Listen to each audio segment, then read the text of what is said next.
नमस्कार दोस्तों। राजस्थान में अभी सेवा प्रेरकों की 50,000 पदों पर भर्ती निकाली गई है। इस भर्ती का नाम है महात्मा गांधी सेवा प्रेरक भर्ती 2023। आप यहां पर देख सकते हो महात्मा गांधी सेवा प्रेरक भर्ती 2023। इसमें कुल पदों की संख्या 50,000 है। अब आवेदन कैसे करें, योग्यता क्या होगी आदि सभी पहलुओं पर इस वीडियो में चर्चा करेंगे। लेकिन उससे पहले ये जान लेते हैं कि ये भर्ती प्रक्रिया क्या है। तो बजट 2023-24 में मुख्यमंत्री अशोक गहलोत ने घोषणा की थी कि हम राजस्थान में वार्ड और पंचायत स्तर पर पुस्तकालय बनाएंगे और एक संविधान केंद्र बनाएंगे। तो उसकी देखरेख करने के लिए और इसके साथ ही राजस्थान सरकार की योजनाओं से लोगों को अवगत करवाने के लिए ये भर्ती निकाली गई है। इसके लिए हमें सेवा प्रेरकों की आवश्यकता होगी। तो इस भर्ती के द्वारा इन सेवा प्रेरकों को चुना जाएगा। अब हम बात करते हैं इस भर्ती के सभी सेगमेंट पर। सबसे पहले देखते हैं इस भर्ती में कुल कितने पद हैं। तो इस भर्ती में 50,000 पदों पर ये भर्ती निकाली गई है। मतलब 50,000 जो सेवा प्रेरक है उनको चुना जाएगा। अब देखते हैं आवेदन डेट क्या है, मतलब आवेदन कब से कब तक कर सकते हो। तो 16 अगस्त 2023 इसके आवेदन शुरू हो चुके हैं। 16 अगस्त को इस भर्ती के लिए आवेदन शुरू हो चुके हैं और इसकी अंतिम डेट जो है वो 29 अगस्त 2023 है। 29 अगस्त तक आप आवेदन कर सकते हो। अब देखो आवेदन कहाँ से करें। तो अपनी ग्राम पंचायत से, आप अपनी ग्राम पंचायत से आवेदन कर सकते हो। अगर आप शहरी क्षेत्र में रहते हो तो शहरी क्षेत्र के अपने वार्ड से भी आवेदन कर सकते हो। अगर आप किसी गांव में रहते हो तो अपनी ग्राम पंचायत से आवेदन कर सकते हो। अगर आप शहरी क्षेत्र में रहते हो तो शहर के अपने वार्ड से इसके लिए आवेदन कर सकते हो। अगला बिंदु है कैसे करें आवेदन, मतलब आवेदन करने के लिए कौन सी वेबसाइट पर जाए या कहां से आप आवेदन कर सकते हो।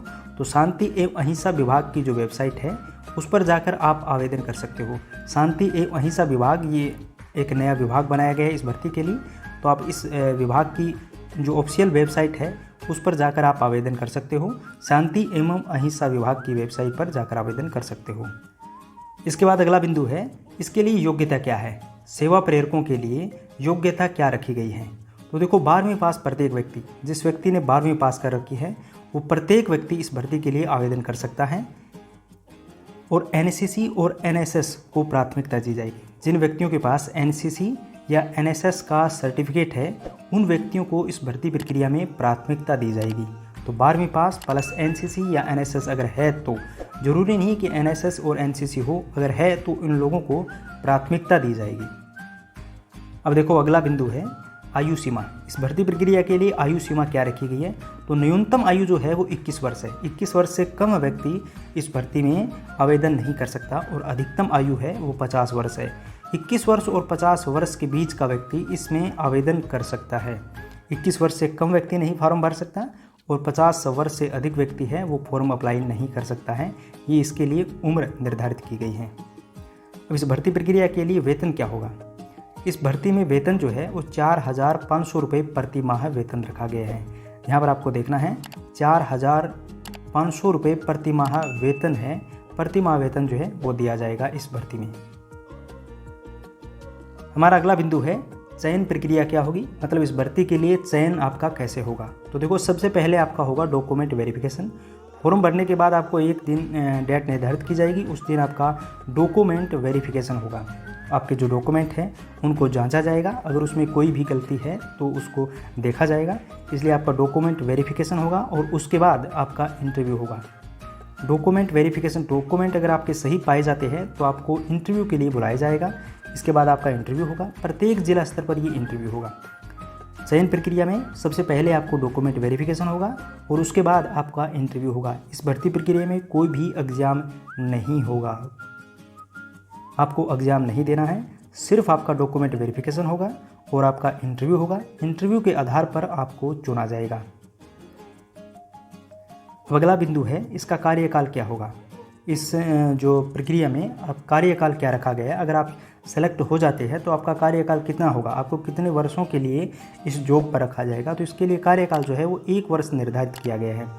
ये जो नौकरी है आपको सिर्फ 1 वर्ष के लिए ही दी जाएगी। 1 वर्ष के बाद आपको हटा दिया जाएगा।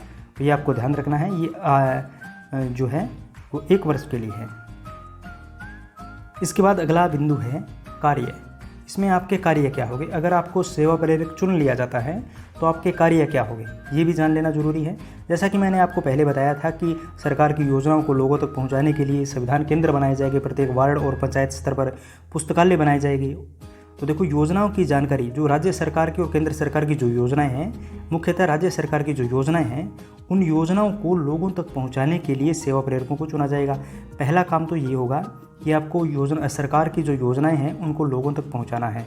और इसमें दूसरा काम जो है वो संविधान केंद्र बनाए जाएंगे, उन संविधान केंद्रों और जो पुस्तकालय बनाए जाएंगे प्रत्येक पंचायत में और वार्ड स्तर पर जो पुस्तकालय बनाए जाएंगे और संविधान केंद्र बनाए जाएंगे, इन संविधान केंद्र और पुस्तकालयों का रखरखाव करने के लिए जो आपको चुना जाएगा। तो इसके दो कार्य है। पहला कार्य है योजनाओं की जानकारी लोगों तक पहुंचाना, सरकार की जो योजनाएं होगी उनकी जानकारी लोगों तक पहुंचाना।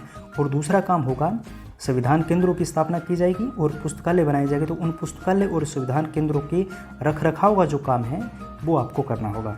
तो ये दो काम मुख्यतः सेवा प्रेरकों के हैं। दोस्तों, अगर आप हमारे चैनल पर पहली बार आए हैं तो प्लीज़ हमारे चैनल को सब्सक्राइब कीजिए। धन्यवाद।